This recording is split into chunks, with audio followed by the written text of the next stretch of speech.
For number 34, we're looking at creating frequency histograms, and we're going to show how to do it using technology. I'm going to be using Excel. And the first thing you want to do is get your data here into Excel, and you can open it in Excel. I like to copy it to my clipboard. I hit Control C right here to copy it, and then when I go into Excel, I hit Control V to paste it exactly where I want it. And now that it's copied to the clipboard, you can go in Excel and put it wherever you want it, and I'm going to hit Control V and paste it right there.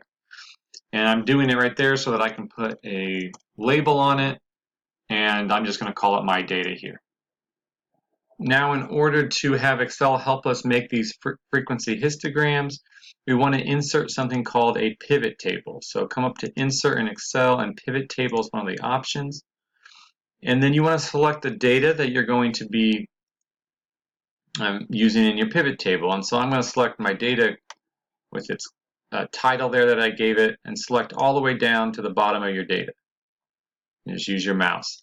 And then you can either have this pivot table pop up in a new worksheet, or you can put it in the existing worksheet, and you can put it anywhere you want. I'm just going to have it right here.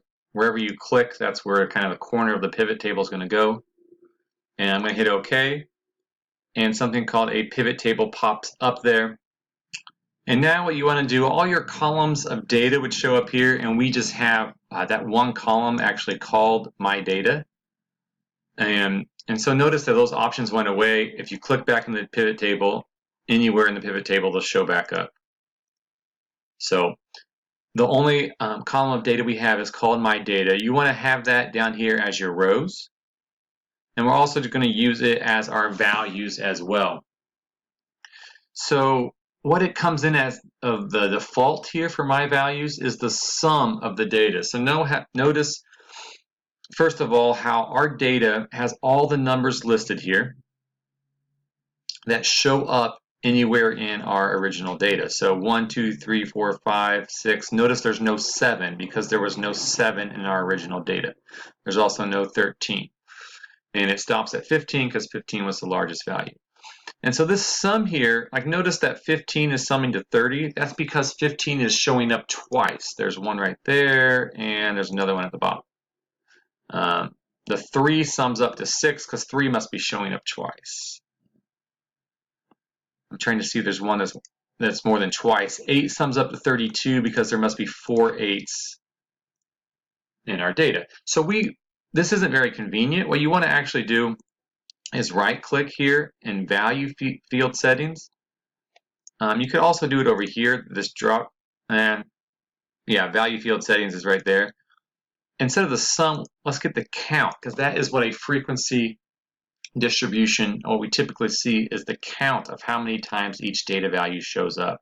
So what we did was Value Field Settings and switched it to the count.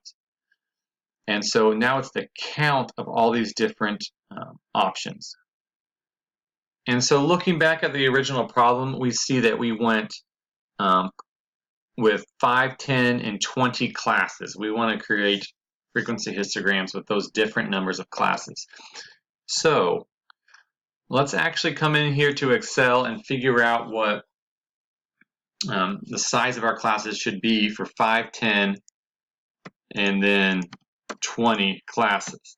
So we have our maximum value is 15 from our data, and our minimum value is 1. The smallest value is 1, max is 15. So the range of our data then is 15 minus 1, which would be 14. So remember, we want to do our range divided by the number of classes. So in this case, 14 divided by 5.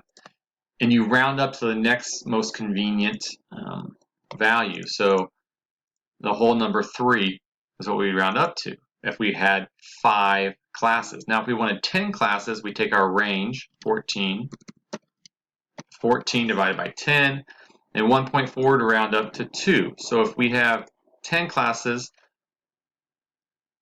we would have a class width of 2. And then finally, our range of 14 divided by 20 gives us 0.7. We'd round that up to 1.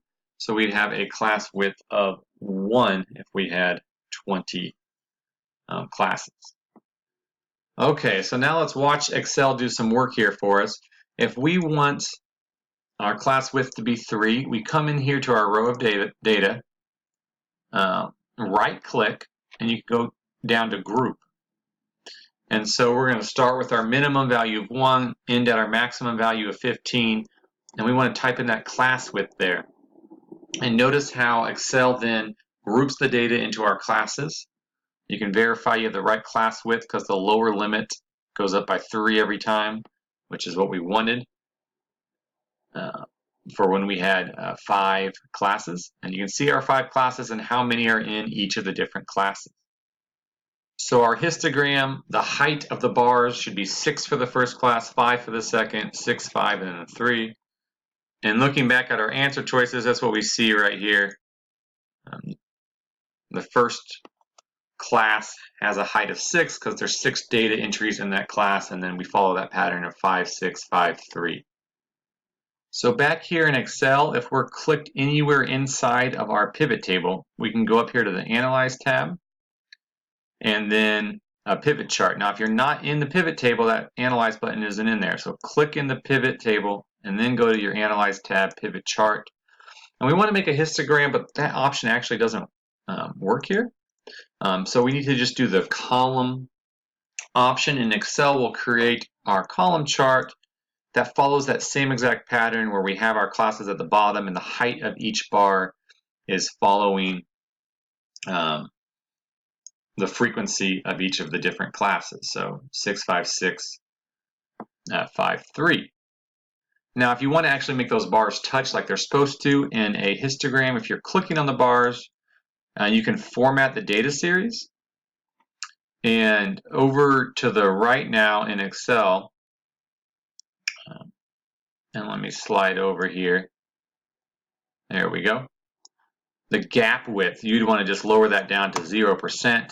And when you do that, the gap between the bars goes away. And so you have the more correct looking histogram where all the bars are touching. So now I'll just delete that for now. You can move it to the side. I'll get it out of the way. If we want to go back to our groupings, instead of by 3s, if we're doing 10 classes, remember we said we wanted to do by 2s then. When we had 10 classes, the class width was 2. And so now you get all those different classes, and our histogram of this the height of each bar should follow this pattern, 4, 3, 4, 4, 3, 4, 3. And looking back at the solution here for our frequency histogram with 10 classes, we pretty much see what we were expecting, but there is a little twist here that I need to talk about. And it's because we want 10 classes, but our data ends at 15. So let's count how many classes we actually have. It's 1, 2, 3, 4, 5, 6, 7. And notice that that last one here should actually just be 13 to 14. If we're following that same pattern of having a class width of 2, and then it should be 15, 16, 17, 18, 19, 20. So 10 classes would take us all the way up to 20 if we were starting at 1, but our data cuts off at 15. And so Excel tried to group 13 to 15 all the way because if you noticed in our grouping, we said stop at 15. So before you do that grouping, you should think, okay, I want 10 classes. How far up is that going to take me? And do all your lower class limits, and you'd get all the way up to here, and then do your upper class limits, and you'd see that 20 is your last upper class limit. So if you do grouping, you'd actually want to end at 20. And Excel then makes that exception where it added the 13, 14 in and the 15, 16, and it didn't put in these other ones because we have no data in there. So those are zeros or blank. And so now we're seeing that correct look for these last 2 bars where 13 to 14 had a height of 1 and there's only 2 items, and 15 to 16. And then zeros for those last few classes. So that's what we got. And again, you can click anywhere in there, Analyze, Pivot Chart, and insert that. But again, Excel wants to stop where the data actually stops, so it's not showing that extra those extra classes that have no data in them. So let's look at this last scenario then when we have 20 classes, and let's actually think that through. If our class width is 1, each class is just going to be a single value. And let's just have Excel do it with our grouping. Class width of 1. Our lower limits would go up by 1 every time, and if you're getting 20 classes, that should go all the way up to 20. And again, Excel's stopping us at 15 because there's no data past 15. Notice Excel doesn't include the 13 or the 7 because there is no data there either. But that's something you want to make a note of because when you do analyze, pivot chart, here in Excel, it's not showing those gaps where 7 should be, where 13 should be, or in 16, 17, 18, 19, 20. But the solution over here actually does have, it's the correct histogram where it has the frequency as the height of the bar for each of those different values, and it has the gap for 7, 13, and then those classes at the end that have 0 data values in them. But that same overall shape, we recognize that right away from our chart here in Excel. We just have to know to put in the gaps at 7, 13, and that it should go on to 20.